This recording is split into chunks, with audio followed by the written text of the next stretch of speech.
Why is it the one tip you hear in every layer masking tutorial ever made is the one tip that leaves you instantly confused 2 seconds after you hear it? I don't know, but in this video, I'm calling BS on it so I can give you an alternative that actually helps. So if you ever get even slightly confused about how layer masking works in Photoshop, just think of this one thing and everything becomes clear. Then once everything's clear, I'm going to show you 4 more tips that are going to take your layer masking skills up a couple more notches. First, I remember when I was learning about layer masking years ago, every tutorial I saw shared this really helpful saying that was supposed to make it easy to remember which way around the revealing and the concealing worked. You've probably heard it. Black is reveal, white is reveal, black is conceal. Now, even now when I try to recite it, I have to actually think hard to get it the right way around. Why? Well, it's because the end of each word is the same. Now, lefty loosey, righty tighty, that's a phrase that actually helps because the matching words go together. But as good as that phrase is for tightening or loosening a bolt, it doesn't help us with layer masks. So the first tip I have in this video is a brain hack that actually helps you visualize and remember how black and white works in a layer mask.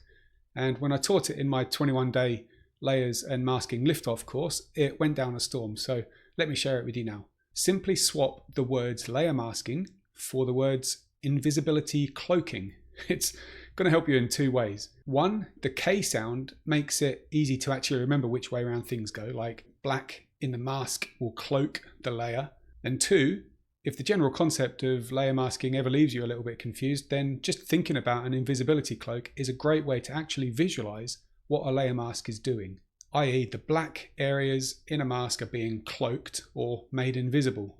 Now that brings me on to layer masking tip number 2 that I have for you, because it can be a bit tricky to see what's happening in a mask just with this tiny little thumbnail down here in the layers panel.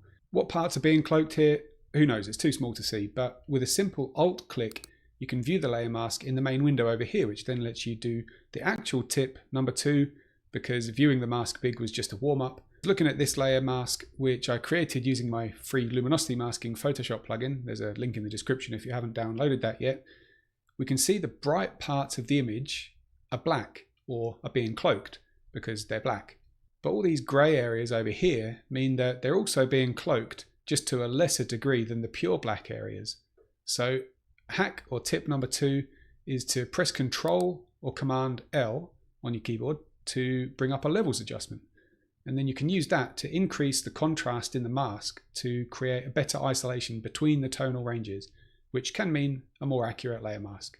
And this is especially helpful when you use it alongside layer masking hack number 3, because you probably know about brushing with a regular brush into a layer mask to manually cloak areas in or out with your black or white brush. And if you've seen any of my videos before, then you probably also know that you can use luminosity masks to mask or cloak layers and adjustments based on image brightness. But did you know there's also a secret way to automatically generate layer masks based on how far away stuff in the actual scene is? As in, Photoshop can actually analyze the contents of your photo and understand physical distance. And then you can hack this feature, which it wasn't intended for layer masking, but you can create a layer mask based on this depth, i.e. you can create a depth mask. Now the problem is that Adobe have hidden this feature away in a hard to reach place, so unless you saw my other video about it on my channel, then you probably don't know it's there. So here's how you can add a depth mask to, say, a curves adjustment layer. First, if you haven't installed the depth blur neural filter, then you'll have to do that from inside Photoshop by clicking on this little icon here and waiting for Photoshop to do its thing. Now when you run the depth blur neural filter, check this little box down here that says output depth map only. Select new layer in this drop down and then hit OK. And then what you'll end up with is a new layer with this weird black and white looking image. So that's step 1. For step 2, we need an adjustment layer or a layer that has a mask on it. So let's use a curves adjustment layer for this example. Next, we're going to select the entire canvas with Command or Control A, click on the black and white layer, and then press Command or Control C to copy, and then Alt or Option click on the layer mask attached to your curves adjustment, and then finally paste with Command or Control V. So now we have the depth map from the neural filter loaded into the curves adjustment layer mask, which means that what we effectively have is a depth mask. Or in other words, a layer mask that makes this adjustment go more into the background than the foreground. So when I move the curve up and down now, you can see that the background is being affected a lot more than the foreground in the image. So if you want the mask to do the opposite, so that the curves affects the foreground more than the background, then click on the layer mask and invert it with Command or Control I on the keyboard. Now there are quite a few steps and it's pretty tricky to remember them all, so I created an action for Photoshop that will do all that work for you. Click the link in the description and you can download that for free. And then once you have your depth mask on a layer or adjustment layer, then you can use the previous tip to refine it, like this. The thing is, the more time you spend refining and perfecting a layer mask, the more of a pain it would become to try to recreate them on a bunch of new layers or adjustments. So layer masking hack number 4 is a quick fire tip that solves this problem for you, because there are 2 easy ways to recycle a layer mask that you've already made and use it on another layer.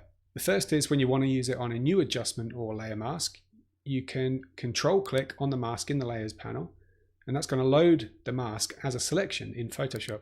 And then you can add a new adjustment layer or layer mask, and that selection is going to be loaded directly into the new layer mask. Or if you want to copy a layer mask into an existing layer mask, then just hold Alt on the keyboard and then drag the mask you want to copy and drop it onto the one you want to replace. Before we get to hack number 5, if you're worried about how you're going to remember all these tips and all the others that you're regularly picking up from your favorite channels and then forget almost as quickly as you first seen them, then stay tuned, because I've got a system to help that Michael says is great advice and applies to all sorts of learning processes. So first, hack number 5 is another quick fire tip that you can use to create an effect that I call the fake grad filter. To use it, start out with a curves adjustment layer that darkens the image, and then with the gradient tool, put a black to white gradient in the mask.